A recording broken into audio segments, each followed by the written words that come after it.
4차 산업혁명, 꽤나 익숙해진 용어지만 막상 설명하기란 쉽지 않습니다.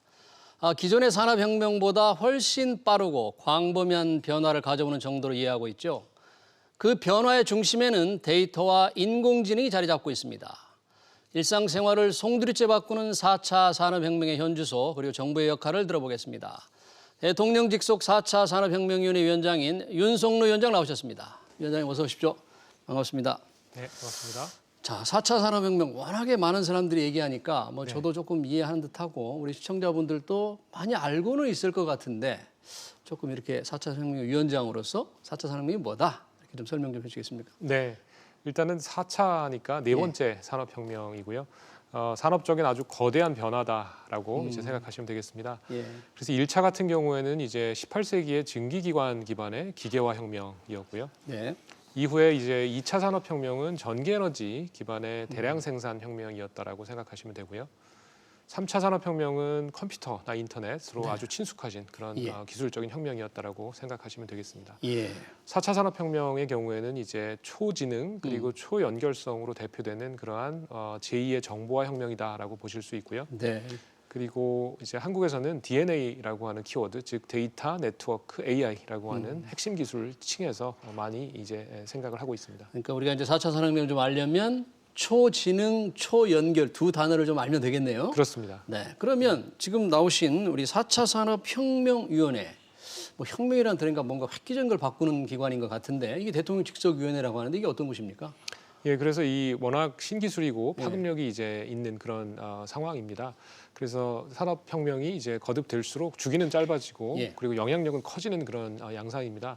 그래서 여러 부처에 이제 걸쳐 있는 그런 심의 조정이 필요한 아젠다들이 있을 수 있고요.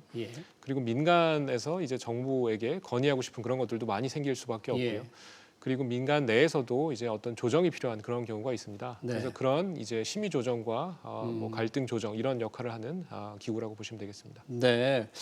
자, 그러면 이 4차 산업혁명위원회 저도 아까 앞에서 얘기를 했는데 이게 데이터 뭐 인공지능이 가장 중요하다. 근데 그렇게 말씀을 했는데 이 데이터에 대해서 조금 익숙하지 않은 분도 많거든요. 왜 이 데이터에 우리가 주목을 해야 되는지, 데이터가 도대체 왜 그러는지, 데이터가 세상을 어떻게 바꾸고 있는지 좀 궁금합니다. 예, 그래서 데이터가 이제 워낙 말씀하신 대로 중요해지고 있고요. 그러다 보니까 이제 저희 4차위의 또 역할 중에 하나가 국가의 어떤 데이터 컨트롤 타워 역할을 하고 있습니다. 그래서 그만큼 데이터라고 하는 것이 이제 여러 산업이나 생활 속에서 아주 지속적으로 기하급수적으로 많이 생성이 되고 있습니다. 그러다 보니까 이제 원유라는 것이 일반적인 산업에서 어떤 아주 중요한 재료로 쓰이잖아요. 거기에 빗대서 데이터가 이제 어떤 그 정보화 시대 원유에 이렇게 비유가 되기도 합니다. 그리고 이제 요즘에는 이제 우리가 데이터를 슬기롭게 활용해야 된다 그런 취지로 이제 데이터 사피엔스라고 하는 그런 표현도 생겼을 정도이고요. 그리고 뭐 글로벌 기업들 보면 이제 어떤 세계 상위권에 있는 그런 기업들을 보시면 많은 경우에 데이터를 직접적으로 다루거나 뭐 플랫폼 기업이거나 아니면 데이터와 관련이 있는 그런 기업들로 이루어져 있음을 쉽게 아실 수 있습니다. 그래서 뭐 작년에 이제 코로나로 인해서 마스크나 이런 것을 이제 구하기 어려울 때 우리가 공공 데이터의 한 활용 사례로서 뭐 마스크 알림이 같은 거 다들 친숙하실 거고요. 그리고 최근에 이제 굉장히 많은 그 주목을 받은 그런 사례인데 카드 포인트를 통합으로 이제 조회할 수 있는 그런 서비스가 최근에 있었습니다. 그래서 이런 데이터를 잘 활용한다라고 하면 이제 데이터 중심의 어떤 그 경제로 전환이 되는 이런 그 현 시점에서 개개인 분들도 본인 생활에 맞는 그런 현명한 그 생활을 하실 수 있을 거로 생각이 됩니다.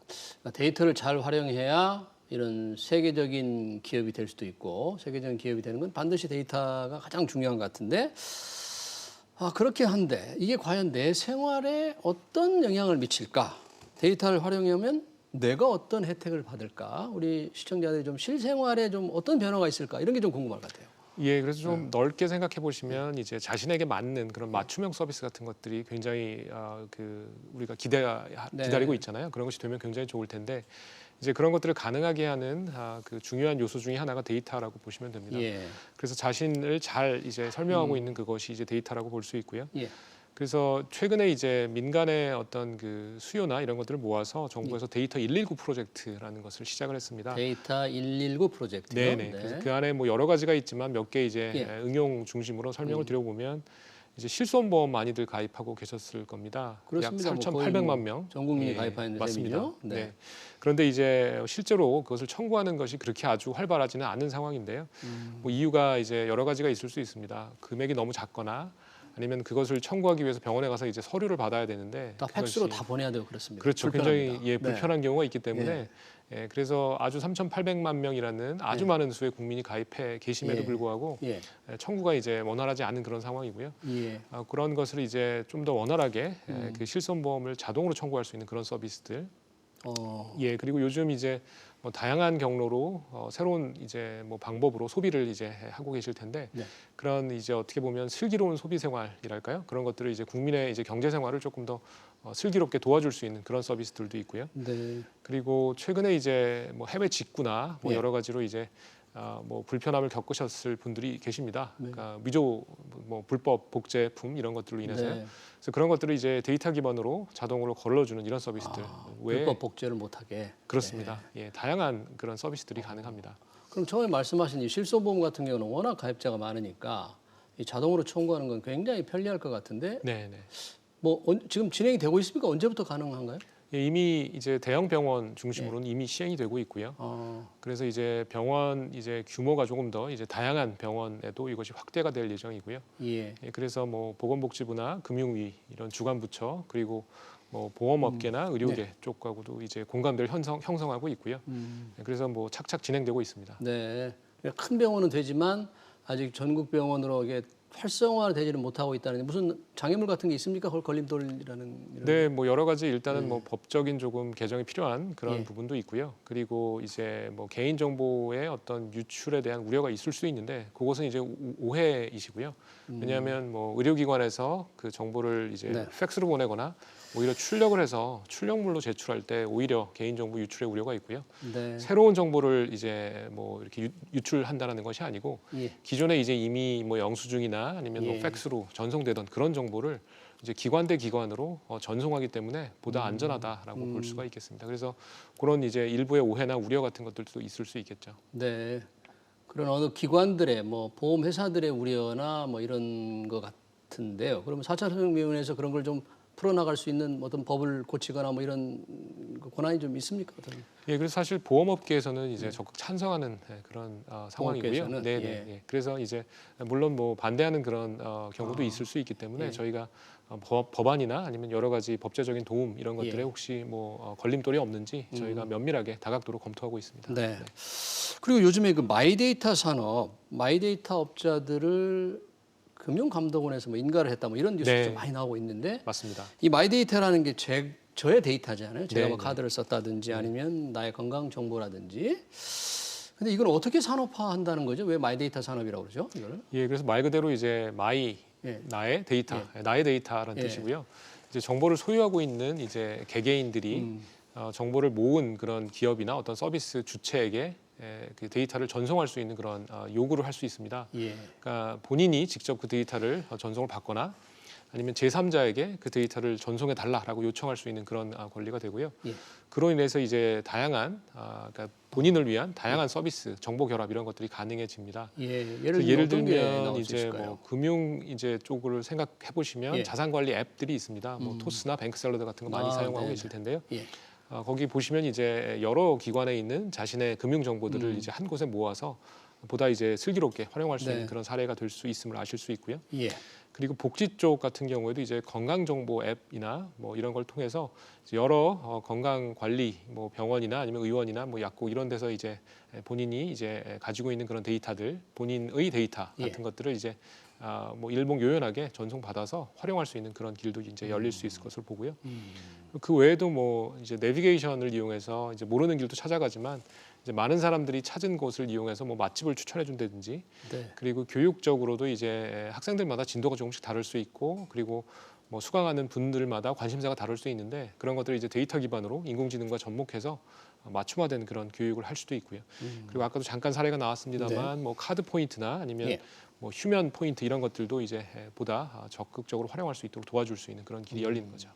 그러면 자기가 쓴 여러 가지 경제 활동으로 남는 데이터를 활용한 새로운 산업들이 많이 생길 수 있다. 맞습니다. 그런 거네요. 그렇습니다.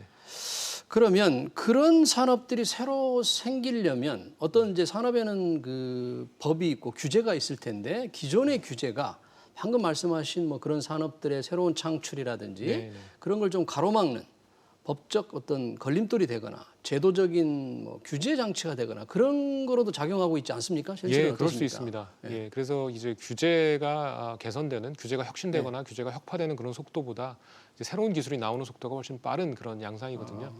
그래서 이제 기존에 이유가 있어서 만들어졌을 그런 규제이지만 지금 기준으로 보면 조금 이제 개선되어야 될 그런 규제들이 틀림없이 있거든요. 예. 그래서 저희 사차위의 중요한 역할 중에 하나가 그런 이제 신기술의 어떤 도입이나 발전을 가로막는 규제를 적극적으로 이제 발굴하고 개선해서 새로운 기술들이 이제 뿌리 내릴 수 있도록 돕는 그런 역할을 하고 있습니다. 예. 그래서 예를 들면 이제 규제 제도 혁신 해커톤이라고 하는 그런 행사가 있는데요. 해커톤. 예. 이해 당사자들이 이제 한 자리에 모여서 예를 들면 1박 2일로 모여서 이제 물론 그 전에 사전 조율을 아주 이제 거치긴 합니다만 1박 2일로 모여서 이제 뭐 이해 당사자들의 어떤 의견 조정이나 이런 것들을 통해서 이제 뭐 법이 바뀌거나 규제가 개선되거나 그런 이제 노력을 할 수 있는 그런 저희가 시스템을 가지고 있습니다. 그런 것도 지금 많이 뭐 요즘 코로나 때문에 어떨지 모르겠으나 많이 하고 있습니까? 해커톤. 그래서 코로나 이전에는 이제 보다 대면이 가능하니까 조금 더 활발했다라고 볼 수 있고요. 코로나 이제 상황이긴 하지만 아주 중요한 이슈의 경우에 이제 방역을 철저히 하면서 저희가 해커톤을 진행을 하고 있습니다. 그래서 지금까지 총 9차의 해커톤이 있었고요. 9번이나요? 어떤 이걸 성과가 좀 통해서 있었나요? 뭐 가장 대표적인 게 데이터 3법과 관련된 그 데이터 아까 3법 마이데이터 처리된 거? 이런 걸 활용하기 위한 이제 어떤 법적인 그런 근거를 마련하는데 저희 사차위가 큰 기여를 했다라고 생각합니다. 그러니까 데이터 3법 처리되기 하기 위해서 그 전에 이 4차 산업혁명위원회 주도로 그런 해커톤을 열어서 의견을 좀 모아가고 그런 걸 한 거군요. 맞습니다. 네. 그러면 이 규제 관련해서는 뭐 또 우리가 네거티브냐 파저티브냐 이런 얘기가 많지 않습니까? 그런 걸 좀 바꿔나가는 정부가 뭐 요거는 안 되고 다 된다 하는 그 네거티브로 바꾼다고 계속 얘기를 했던데 맞습니다. 현실은 잘 안 된다는 게 또 업계의 불만이거든요. 어떻습니까, 그거는? 그래서 정확한 지적이시고요. 제가 아까 이제 규제 개선의 속도가 신기술의 출현 속도보다 이제 빠르지 못하다 그런 한계가 있다고 말씀드렸는데 이제 그런 어떤 단점을 보완하기 위해서 어떻게 보면 이제 반드시 필요한 것이 이제 네거티브 규제의 적극 도입이라고 볼 수 있겠습니다. 그래서 이제 많은 부분 그런 네거티브 규제 중심으로 법안이 이제 바뀐 경우들이 이제 있고요. 하지만 여전히 이제 신기술의 어떤 도입이나 뭐 발전을 조금 저해하는 그런 규제들이 있습니다. 그래서 필요한 경우에 이제 네거티브 규제 방식으로 전환하거나 이런 노력을 저희 사차위에서 적극 돕고 있습니다. 네. 자, 마지막으로 이 4차 산업혁명위원회 이제 4기 위원들이 뭐 새롭게 얼마 전에 구성되었다고 들었습니다. 좀 혹시 그 4기 위원회에서 중점적으로 하시고 싶은 일, 해야 될 일은 어떤 겁니까? 그래서 저희가 이제 아까 잠깐 말씀드렸습니다만 사차위의 또 중요한 역할이 국가의 데이터 컨트롤 타워 역할이거든요. 그래서 저희가 부여받은 이 임무를 이제 충실히 수행하기 위해서 이번 4기 사차위 위원님들을 모시고 어떤 데이터 거버넌스와 관련된 그리고 아까 데이터 129 프로젝트와 관련된 그런 일을 적극 수행하려고 하고요. 그리고 이제 이게 4차 산업혁명이라는 것이 일시적으로 끝나서는 안 될 겁니다. 지속 가능해야 될 것이고요. 그리고 누구에게나 이제 혜택을 줄 수 있는 그런 4차 산업혁명이어야 할 겁니다. 그래서 그런 면으로도 위원님들과 저희가 지혜를 모아서 이제 꾸준하게 추진을 해 나가도록 하겠습니다. 네. 그러고 보니까 이제 4차 산업혁명위원회가 데이터 컨트롤 타워로서의 큰 역할이 이제 기대되고 있네요. 네, 잘 들었습니다. 지금까지 윤석로 4차 산업혁명위원회 위원장이었습니다. 고맙습니다. 감사합니다.